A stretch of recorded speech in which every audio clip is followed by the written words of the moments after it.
Hello and welcome to another night of Liberty Readers. So we find ourselves towards the end of the Voyage of the Dawn Treader, and this book has quite a few adventures in it. It's every few chapters we find ourselves in a completely new world.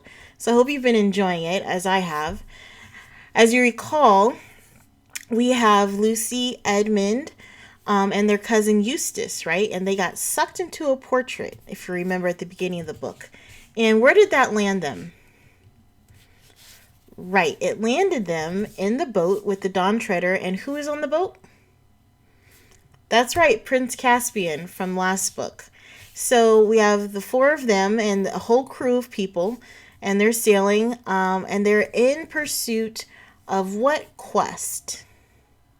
And a quest means the purpose of their mission. Why are they going out there?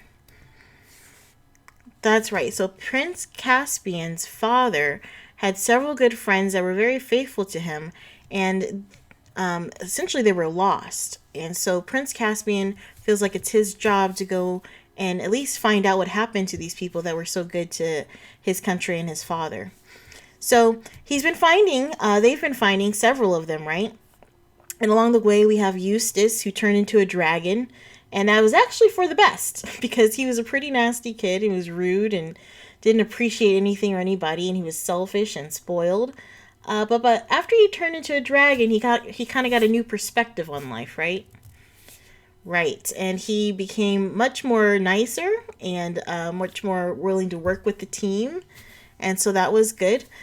Then they went another island. They found treasure. There's another island where they were almost sold as slaves. And most recently, last time, they went into like this place of pitch black where every fear you could think of or nightmare that you might have had can kind of become real. And that was real scary for a moment. They found somebody on the way in and they hiked their way out. And they kind of had a really special way of getting out, right? Yes, somehow they got out through what's called an albatross, and that's a bird. And so they found the light. They kept going forward, and with the help of the albatross, they were able to. I should say albatross. Sorry, I think I said it wrong. The albatross. They were able to get through, and so now we find ourselves on probably yet another adventure. So let's see what happens today. We're on chapter 13, The Three Sleepers. The wind never failed, but it grew gentler every day, till at length the waves were little more than ripples, and the ship glided on hour after hour, almost as if they were sailing on a lake. And every night they saw that there rose in the east new constellations, which no one had ever seen in Narnia, and perhaps, as Lucy thought with a mixture of joy and fear, no living eye had seen at all. Those new stars were big and bright, and the nights were warm. Most of them slept on deck and talked far into the night.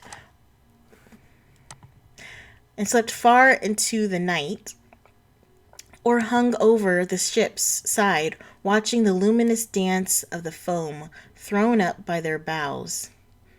On an evening of startling beauty, when the sunset behind them was so crimson, and the purple and widely spread that the very sky itself seemed to have grown larger, they came in sight of land on their starboard bow.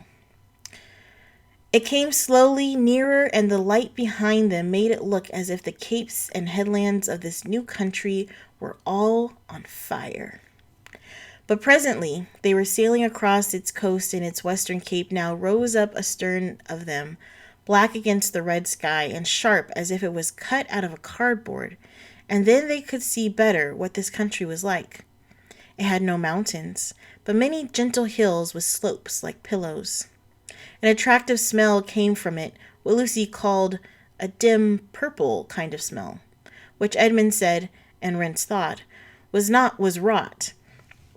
But Caspian said, I know what you mean. They sailed on a good way past point after point, hoping to find a nice deep harbor, but had to content themselves in the end with a wide and shallow bay. Though it had seemed calm out at sea, there was of course surf breaking on the sand, and they could not bring the Dawn Treader as far in as they would have liked. They dropped anchor a good way from the beach and had a wet and tumbling landing in the boat. The Lord Roop remained on board the Dawn Treader. He wished to see no more islands. At the time they had remained in his country, the sound of the long breakers was in their ears. 2 men were left to guard the boat, and Caspian led the others inland, but not far because it was too late for exploring and the light would soon go. But there was no need to go far to find an adventure.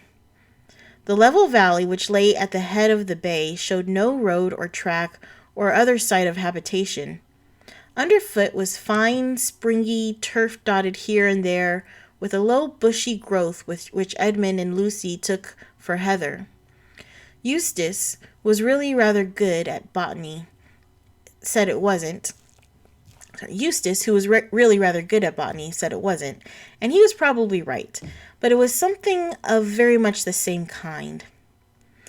When they had gone less than a bow shot from the shore, Drinian said, "Look, what's that?" And everyone stopped. "Are they great trees?" said Caspian. "Towers, I think," said Eustace. "It might be giants," said Edmund in a lower voice. "The way to find out is to go right in among them," said Readers-Voyage, drawing his sword and pattering off ahead of everyone else.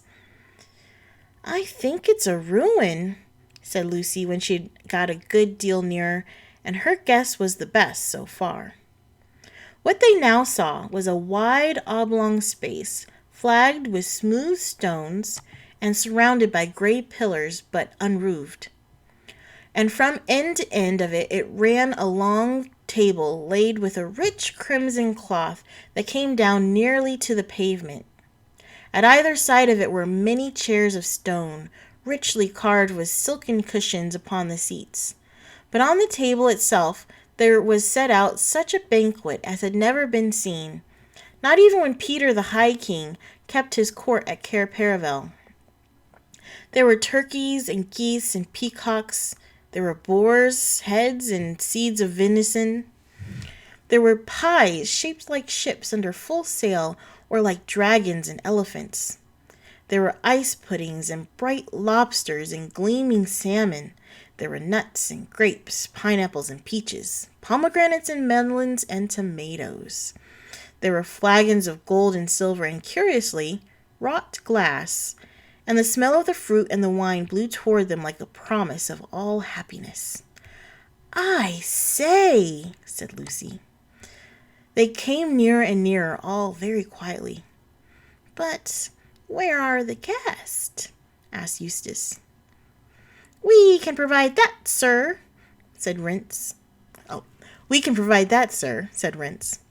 "Look," said Edmund sharply. They were actually within the pillars now and standing on the pavement. Everyone looked where Edmund had pointed. The chairs were not all empty. At the head of the table and in the 2 places beside it were something, or possibly 3 somethings. "What are those?" asked Lucy in a whisper. "It looks like 3 beavers sitting on the table." "Or a huge bird's nest," said Edmund. "It looks more like a haystack to me," said Caspian. Readers-Voyage ran forward, jumped on a chair, and thence onto the table, and ran along it, threading his way as nimbly as a dancer between jeweled cups and pyramids of fruit and ivory salt cellars. He ran right up to the mysterious gray mask at the end, peered, touched, and then called out, "These will not fight, I think." Everyone now came close and saw what sat in those 3 chairs was 3 men, though hard to recognize as men till you looked closely.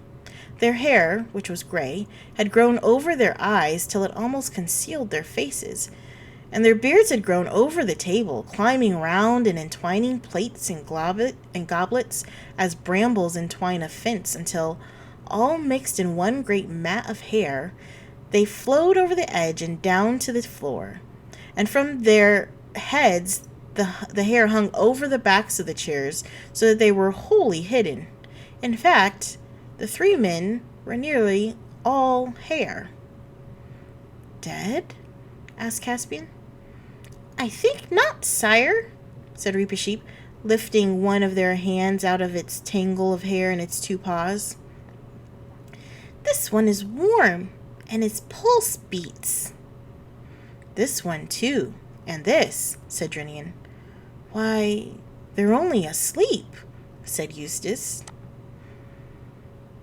It's been a long sleep, though, said Edmund, to let their hair grow out like this. It must be an enchanted sleep, said Lucy. I felt the moment we landed on this island that it was full of magic. Oh, do you think we have to perhaps come here to break it? We can try, said Caspian, and began shaking the nearest of the three sleepers. For a moment, everyone thought he was going to be successful, for the man breathed hard and muttered, I'll go eastward no more. Out oars for Narnia. But he sank back almost at once into a yet deeper sleep than before. That is, his heavy head sagged a few inches lower toward the table, and all efforts to rouse him again were useless. With the second, it was much the same. We weren't born to live like animals. Get to the east while you've got a chance. Lands behind the sun. And sank down. And the third only said, Mustard, please, and slept hard. Out oars for Narnia, eh? Said Drinian. Yes, said Caspian. You are right, Drinian. I think our quest is at an end. Let's look at their rings. Yes, these are their devices. This is Lord Ravilion. This is Lord Argos. And this, the Lord Mavramorn. The Lord Mavramorn. But we can't wake them, said Lucy. What are we to do? Begging your majesty's pardons all, said Rents, but why not fall to while we are discussing it? We don't see a dinner like this every day. Not for your life, said Caspian. That's right, said several of the sailors. Too much magic about here. The sooner we're back on the board, the better. Depend on it, said Reepicheep. It was from eating this food that these three lords came by a 7 years' sleep. I wouldn't touch it to save my life, said Drinian. The light's going uncommon quick, said Rhinelf. Back to the ship, muttered the men. I really think, said Edmund, they're right. We can decide what to do with the three sleepers tomorrow. We daren't eat in the food, and there's no point in staying here for the night. The whole place smells of magic and danger. I am entirely of King Edmund's opinion, said Reepicheep, as far as concerns the ship's company in general. But I myself will sit at this table till sunrise. Why on earth? Said Eustace. Because, said the mouse, this is a very great adventure, and no danger seems to me so great as that of knowing when I get back to Narnia that I left a mystery behind me through fear. I'll stay with you, Reep, said Edmund. And I too, said Caspian. And me, said Lucy. And then Eustace volunteered also. This was very brave of him, because never having read of such things or even heard of them till he joined the Dawn Treader made it worse for him than the others. I beseech your majesty, began Drinian. No, my lord, said Caspian. Your place is with the ship, and you have had a day's work, while we five have idled. There was a lot of argument about this, but in the end Caspian had his way. As the crew marched off to the shore in the gathering dusk, none of the 5 watchers, except perhaps Reepicheep, could avoid a cold feeling in the stomach. They took some time choosing their seats at the perilous table. Probably everyone had the same reason, but no one said it out loud, for it was really a rather nasty choice. One could hardly bear to sit all night next to those 3 terrible hairy objects which, if not dead, were certainly not alive in the ordinary sense.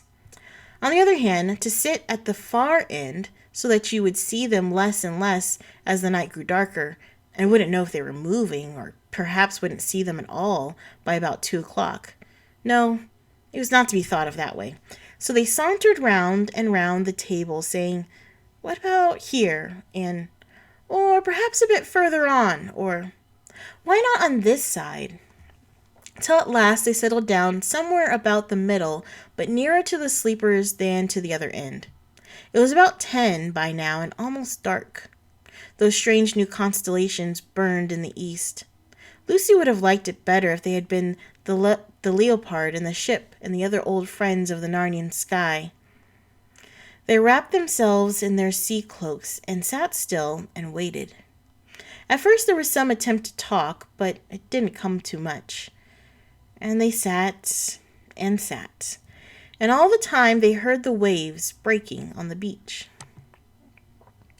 After hours that seemed like ages, there came a moment when they all knew they had been dozing a moment before, but were all suddenly wide awake. The stars were all in quite different positions from those they had last noticed. The sky was very black, except for the faintest possible grayness in the east. They were cold, though thirsty, and stiff, and none of them spoke because now at least something was happening. Before them, beyond the pillars, there was the slope of a low hill, and now a door opened in the hillside, and light appeared in the doorway, and a figure came out, and the door shut behind it. The figure carried a light, and this light was really all that they could see distinctly. It came slowly nearer and nearer till at last it stood right at the table opposite to them. Now they could see that it was a tall girl, dressed in a single long garment of clear blue, which left her arms bare. She was bareheaded, and her yellow hair hung down to her back. And when they looked at her, they thought they had never before known what a beauty meant. The light which she had been carrying was a tall candle in a silver candlestick, which she now set upon the table. If there had been any wind off the sea earlier in the night, it must have died down by now, for the flame of the candle burned as straight and still as if it were in a room with the windows shut and the curtains drawn. Gold and silver on the table shone in its light. Lucy now noticed something lying lengthwise on the table which had escaped her attention before. It was a knife of stone, sharp as steel and cruel-looking, ancient-looking thing. No one had yet spoken a word. Then, Reap-a-Sheep first and Caspian next, they all rose to their feet because they felt she was a great lady. "Travelers who have come far from the island to Aslan's table," said the girl. "Why do you not eat and drink?" "Madam," said Caspian, "we feared the food because we thought it had cast our friends into an enchanted sleep." "They have never tasted it," she said. "Please," said Lucy, "what happened to them?" "7 years ago," said the girl, "they came here in a ship whose sails were rags and her timbers ready to fall apart. There were a few others with them, sailors, and when they came to this table, one said, 'Here is the good place. Let us set sail and reef, sail and row no longer, but sit down and end our days in peace.' And the second said, 'No, let us re-embark and sail for Narnia and the west. It may be that Miraz is dead.' But the third, who was a very masterful man, leaped up and said, 'No, by heaven! We are men and Telmarines, not brutes. What should we do but seek adventure after adventure? We have not long to live in any event. Let us spend what is left in seeking the unpeopled world behind the sunrise.'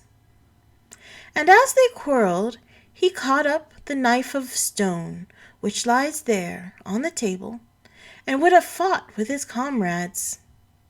But it is a thing not right for him to touch. and as his fingers closed upon the hilt, deep sleep fell upon all the three. Until the enchantment is undone, they will never wake. "What is the knife of stone?" asked Eustace. "Do none of you know it?" said the girl. I think," said Lucy, "I've seen something like it before. It was a knife like it that White Witch used when she killed Aslan at the stone table long ago." "It was the same," said the girl, "and it was brought here to be kept in honor while the world lasts." Edmund, who had been looking more and more uncomfortable for the last few minutes, now spoke. "Look here," he said, "I hope I'm not a coward, about eating this food, I mean, and I'm sure I don't mean to be rude, but we have had a lot of queer adventures on this voyage of ours, and things aren't always what they seem. When I look in your face, I can't help believing all you say, but then that's just what might happen with a witch, too. How are we to know you're a friend?" "You can't know," said the girl. "You can only believe or not." After a moment's pause, Reepicheep's small voice was heard. "Sire," he said to the captain, "of your courtesy, fill my cup with wine from that flagon. It is too big for me to lift. I will drink to the lady." Caspian obeyed the mouse, standing on the table, held up a golden cup between its tiny paws, and said, "Lady, I pledge you." Then it fell to on a cold peacock, and in a short while everyone else followed its example. All were very hungry, and the meal, if not quite what you wanted for a very early breakfast, was excellent as a very late supper. "Why is it called Aslan's table?" asked Lucy presently. "It is set here by his bidding," said the girl, "for those who come so far. Some call this island the world's end, for though you can sail further, this is the beginning of the end." "But how does the food keep?" asked the practical Eustace. "It is eaten and then renewed every day," said the girl. "This you will see." "And what are we to do about the sleepers?" said Caspian. "In the world from which my friends come," he nodded at Eustace and the Pevensies, "they have a story of a prince or a king coming to a castle where all the people lay in an enchanted sleep. In that story, he could not dissolve the enchantment until he had kissed the princess." "But here," said the girl, "it is different. Here he cannot kiss the princess till he has dissolved the enchantment." "Then," said Caspian, "in the name of Aslan, show me how to set about that work at once." "My father will teach you that," said the girl. "Your father?" said everyone. "Who is he? And where?" "Look," said the girl, turning round and pointing at the door in the hillside. They could see it more easily now, for while they had been talking, the stars had grown fainter, and great gaps of white light were appearing in the grayness of the eastern sky. Chapter 14. The Beginning of the End of the World. Slowly, the door opened again, and out there came a figure as tall and straight as the girl's, but not so slender. It carried no light, but light seemed to come from it. As it came nearer, Lucy saw that it was like an old man. His silver beard came down to his bare feet in front, and his silver hair hung down his heels behind, and his robe appeared to be made from the fleece of silver sheep. He looked so mild and grave that once more all the travelers rose to their feet and stood in silence. But the old man came on without speaking to the travelers, and stood on the other side of the table opposite to his daughter. Then both of them held up their arms before them and turned to face the east. In that position they began to sing. I wish I could write down the song, but no one who was present could remember it. Lucy said afterward that it was high, almost shrill, but very beautiful. A cold kind of song, an early morning kind of song. And as they sang, the gray clouds lifted from the eastern sky, and the white patches grew bigger and bigger till it was all white. And the sea began to shine like silver. And long afterwards, but those two sang all the time, the east began to turn red, and at last, unclouded, the sun came up out of the sea, and its long level ray shot down the length of the table, on the gold and silver, and on the stone knife. Once or twice before, the Narnians had wondered whether the sun at its rising did not look bigger in these seas than it had looked at home. This time they were certain. There was no mistaking it, and the brightness of its rays on the dew and on the table was far beyond any morning brightness they had ever seen. And as Edmund said afterwards, though lots of things happened on that trip which sound more exciting, that moment was really the most exciting. For now they knew that they had truly come to the beginning of the end of the world. Then something seemed to be flying at them out of the very center of the rising sun, but of course one couldn't look steadily in that direction to make sure. But presently the earth became full of voices which took up the same song that the lady and her father were singing, but in far wilder tones and in a language which no one knew. And soon after that the owners of these voices could be seen. They were birds, large and white, and they came by hundreds and thousands and alighted on everything, on the grass and the pavement, on the table, on your shoulders, your hands, and your head, till it looked as if heavy snow had fallen. For, like snow, they had not only made everything white, but blurred and blunted all shapes. But Lucy, looking out from between the wings of the birds that covered her, saw one bird fly to the old man with something in its beak that looked like a little fruit, unless it was a little live coal, which it might have been, for it was too bright to look at. And the bird laid it in the old man's mouth.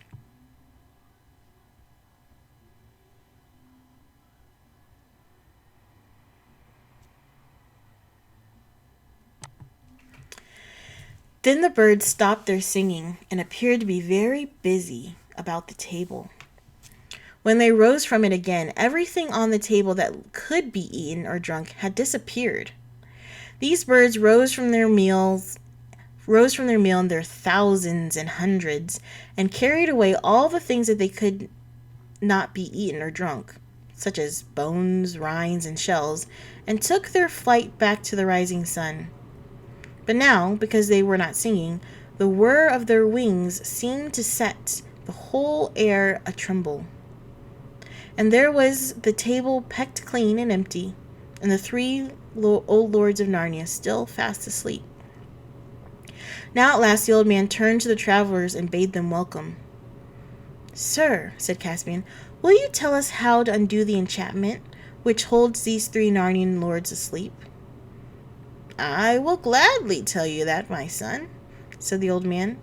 "To break this enchantment, you must sail to the world's end, or as near as you can come to it, and you must come back having left at least one of your company behind." "And what must happen to that one?" asked Reepicheep. "He must go on into the utter east and never return into the world." "That's my heart's desire," said Reepicheep. "And are we near the world's end now, sir?" asked Caspian. "Have you any knowledge of the seas and lands further east than this?" "I saw them long ago," said the old man, "but it was from a great height. I cannot tell you such things as sailors need to know." "Do you mean you were flying in the air?" Eustace blurted out. I was a long way above the air, my son, replied the old man. I am Ramandu, but I see that you stare at one another and have not heard this name. And no wonder, for the days when I was a star had ceased long before any of you knew this world, and all the constellations have changed. Golly, said Edmund under his breath. He's a retired star. Aren't you a star any longer? Asked Lucy. I am a star at rest, my daughter, said Ramandu. When I set for the last time, decrepit and old beyond all that you can reckon, I was carried to this island. I am not so old now as I was then. Every morning a bird brings me a fireberry from the valleys in the sun, and each fireberry takes away a little of my age. And when I have become as young as the child that was born yesterday, then I shall take my rising again. For we are the earth's eastern rim, and once more tread the great dance. In our world, said Eustace, a star is a huge ball of flaming gas. Even in your world, my son, that is not what a star is, but only what it is made of. And in this world, you have already met a star, for I think you have been with Koraikin. Is he a retired star too? Said Lucy. Well, not quite the same, said Ramandu. It was not quite as a rest that he was set to govern the duffers. You might recall it was punishment. He might have shone for thousands of years more in the southern winter sky if all had gone well. What did he do, sir? Said Caspian. My son, said Ramandu, it is not for you, a son of Adam, to know what faults a star can commit. But come, we waste time in such talk. Are you yet resolved? Will you sail further east and come again, leaving one to return no more, and so break the enchantment, or will you sail westward? Surely, sire, said Reepicheep, there is no question about that. It is very plainly part of our quest to rescue these 3 lords from enchantment. I think the same, Reepicheep, said Caspian, and even if it were not so, it would break my heart not to go as near to the world's end as the Dawn Treader will take us. But I am thinking of the crew. They signed on to seek the 7 lords, not to reach the rim of the earth. If we sail east from here, we sail to find the edge, the utter east, and no one knows how far it is. They're brave fellers, but I see signs that some of them are weary of the voyage and long to have our prow pointing to Narnia. I don't think I should take them further without their knowledge and consent. And then there's the poor Lord Roop. He's a broken man. My son, said the star, it would be no use, even though you wished it, to sail for the world's end with men unwilling or men deceived.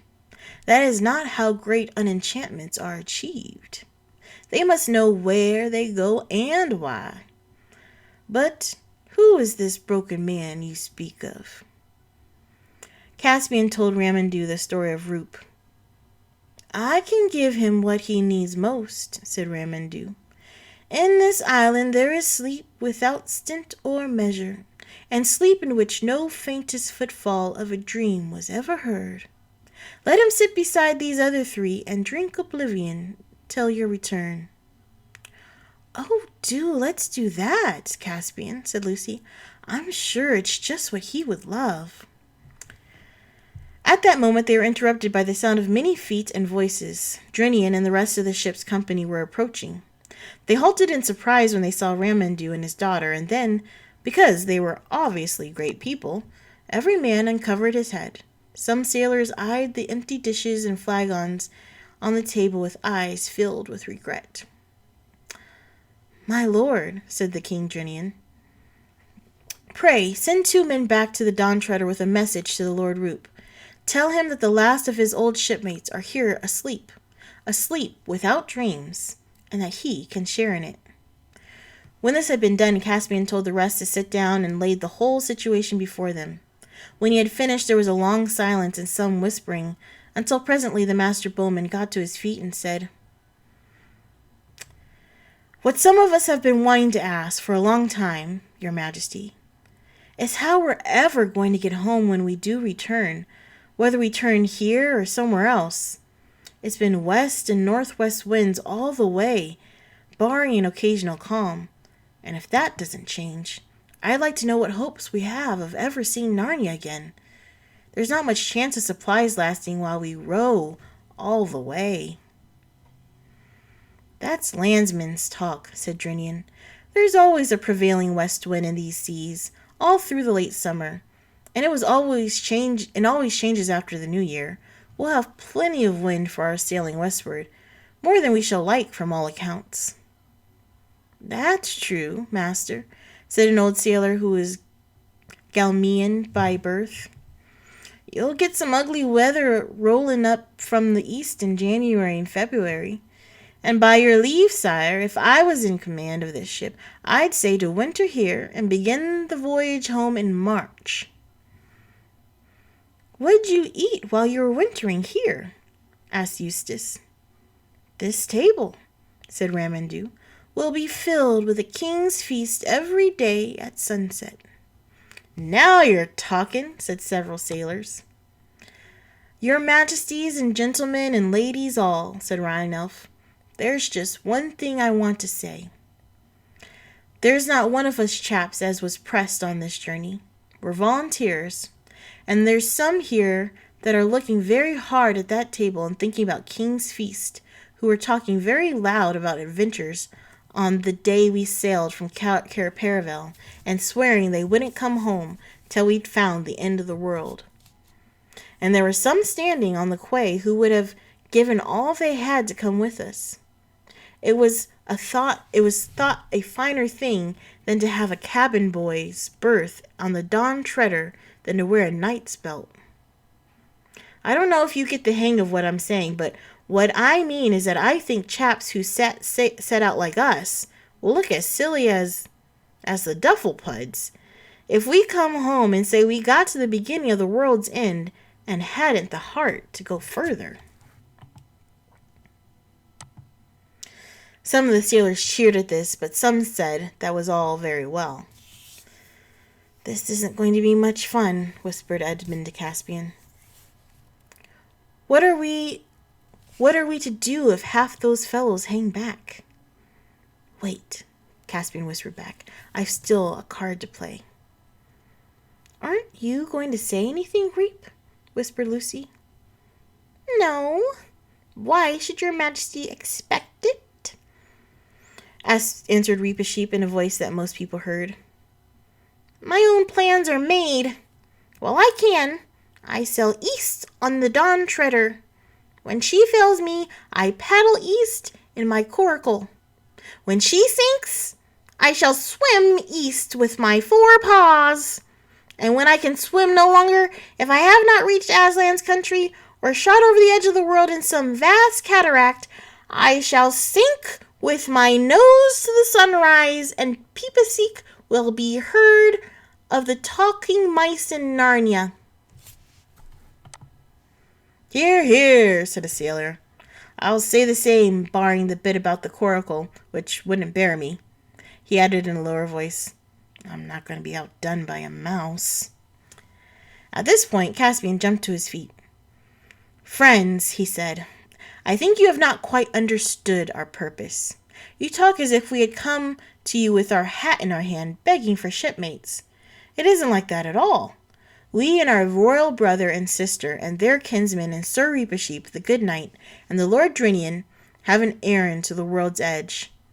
It is our pleasure to choose from among such of you as are willing those whom we deem worthy of so high an enterprise. We have not said that any can come for the asking. That is why we shall now command the Lord Drinian and Master Rince to consider carefully what men among you are the hardest in battle, the most skilled seamen, the purest in blood, the most loyal to our person, and the cleanest of life and manners, and to give their names to us in a schedule. He paused and went on in a quicker voice. Aslan's mane, he exclaimed. Do you think that the privilege of seeing the last thing is to be bought for a song? Why, every man that comes with us shall bequeath the title of Don Treader to all his descendants, and when we land at Cair Paravel on the homeward voyage, he shall have either gold or land enough to make him rich all his life. Now, scatter over the island, all of you. In half an hour's time, I shall receive the names that Lord Drinian brings me. There was a rather sheepish silence, and then the crew made their bows and moved away, one in his direction and one in that, but mostly in little knots or bunches talking.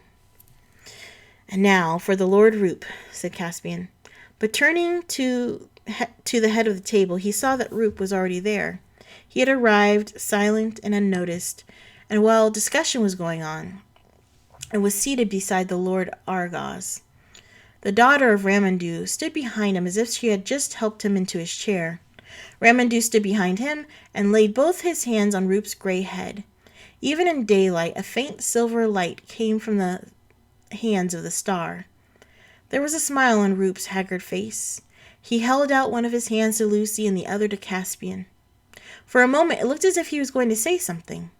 Then his smile brightened as if he were feeling some delicious sensation. A long sigh of contentment came from his lips. His head fell forward, and he slept. Poor Roop, said Lucy. I am glad. He must have had terrible times. Don't let's even think of it, said Eustace. Meanwhile, Caspian's speech, helped perhaps by some magic of the island, was having just the effect he intended. A good many who had been anxious enough to get out of the voyage felt quite differently about being left out of it.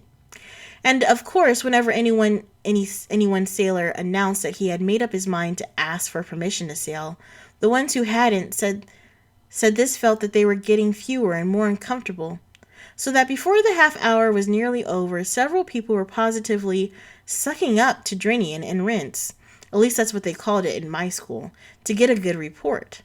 And soon there were only 3 left who didn't want to go, and those 3 were trying very hard to persuade the others to stay with them. And very shortly after that, there was only 1 left. And in the end, he began to be afraid of being left behind all on his own, and changed his mind. At the end of the half hour, they all came trooping back to Aslan's table and stood at one end, while Drinian and Rince went and sat down with Caspian and made the report. And Caspian accepted all the men but the one that had changed his mind at the last moment.